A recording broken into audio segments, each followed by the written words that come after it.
Hello viewers, આજથી શ્રાવણ માસનો પ્રારંભ થઈ ગયો છે અને આજે પહેલો સોમવાર છે. તો ઘણા લોકોના ઘરમાં ઉપવાસ કે એકટાણું તો રહ્યા જ હશે. તો આજે ઘરના જ ઇન્ગ્રીડિયન્ટ્સમાં બની જાય તેવી સિંગ બટેટાની ખીચડી બનાવીશું. તો તેના માટે સૌથી પહેલાં પ્રિપરેશન કરી લઈએ. અહીં મેં 1 કપ સિંગદાણા લીધેલા છે, તેને રોસ્ટ કરી લઈશું. હવે તમે જોઈ શકો છો સિંગદાણા છે તે રોસ્ટ થઈ ગયા છે. ત્યાર પછી મિક્સર જારમાં ફોતરા કાઢી પીસી લેશું. તમે વિડીયોમાં જોઈ શકો છો તેમ બહુ જાડું પણ નહીં અને બહુ ઝીણું પણ નહીં તેવું પીસવાનું છે. હવે મેં અહીં મોટી સાઈઝના 4 બટેટા લઈ લીધેલા છે, તેને રફલી કટ કરી લેવાના છે જેથી કરી ખીચડીમાં ચીકાશ ના આવે. આ રીતે પ્રિપરેશન કરી લેવાથી સિંગ બટેટાની ખીચડી છે તે 10 જ મિનિટમાં તૈયાર થઈ જાય છે. હવે એક પેનમાં તેલ ગરમ કરવા મૂકી દઈશું. અહીં મેં તેલ 4 મોટી ચમચી લીધેલું છે. ત્યાર પછી તેમાં જીરાનો વઘાર કરીશું. જીરું સહેજ બ્રાઉન થાય ત્યાર પછી તેમાં લીમડાના પાન એડ કરી દેશું. ત્યાર પછી રફલી ચોપ કરેલા આદુ મરચાં એડ કરી દઈશું. મેં એટલા માટે રફલી ચોપ કર્યા છે કે હરેક બાઈટમાં તેનો ટેસ્ટ આવે. ત્યાર પછી ટમેટા એડ કરી દઈશું.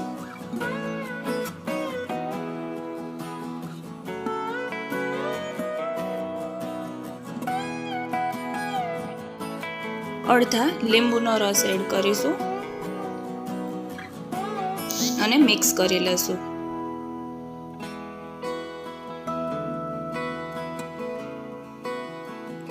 ત્યાર પછી 1.5 ચમચી ખાંડ એડ કરી દઈશું. મેં અહીંયા આખી ખાંડ લીધેલી છે એટલા માટે પહેલાં એડ કરી દીધી છે જેથી કરી ખાંડ મેલ્ટ થઈ જાય. જો તમે પાવડર લ્યો તો પછી પણ એડ કરી શકો છો. અને થોડું પાણી એડ કરવાનું છે જેથી કરી ખીચડી છે તે સાવ ડ્રાય ના થઈ જાય.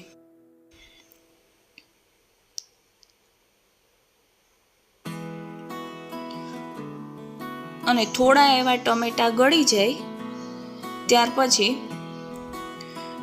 કાળા મરી પાવડર અને સ્વાદ અનુસાર સિંધો મીઠું એડ કરી દઈશું અને મિક્સ કરી લેશું.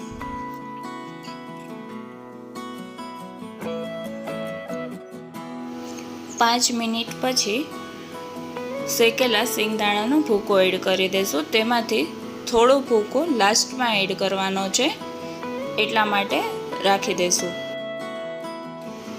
અને 2 મિનિટ ફરી પાછું સાતળી લેશું. 2 મિનિટ સતળાઈ જાય ત્યાર પછી બધા ડ્રાય ફ્રૂટ્સ એડ કરી દઈશું. કિસમિસ, કાળી દ્રાક્ષ અને કાજુ. આ ડ્રાય ફ્રૂટ્સ ઓપ્શનલ છે, જો તમારે એડ કરવા હોય તો કરી શકો છો.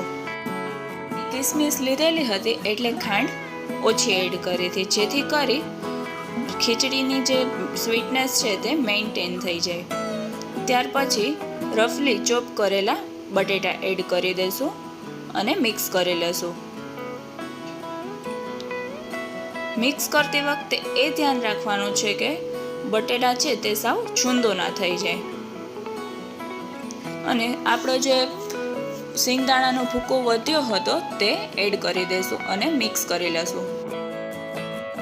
અને આ રીતે ડ્રાય ફ્રૂટ્સ નાખીને ખીચડી બનાવશો તો ટેસ્ટમાં ખૂબ જ સરસ લાગશે. અને લાસ્ટમાં કોથમીર એડ કરી ફરી મિક્સ કરી લેશું. હવે તમે જોઈ શકો છો ઉપવાસમાં લઈ શકાય તેવી ડ્રાય ફ્રૂટ સિંગ બટેટાની ખીચડી તૈયાર છે.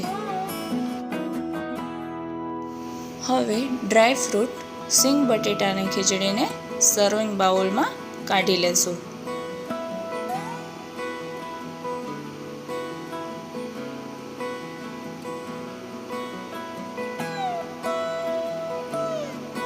અને કોથમીરથી સર્વ કરી લેશું.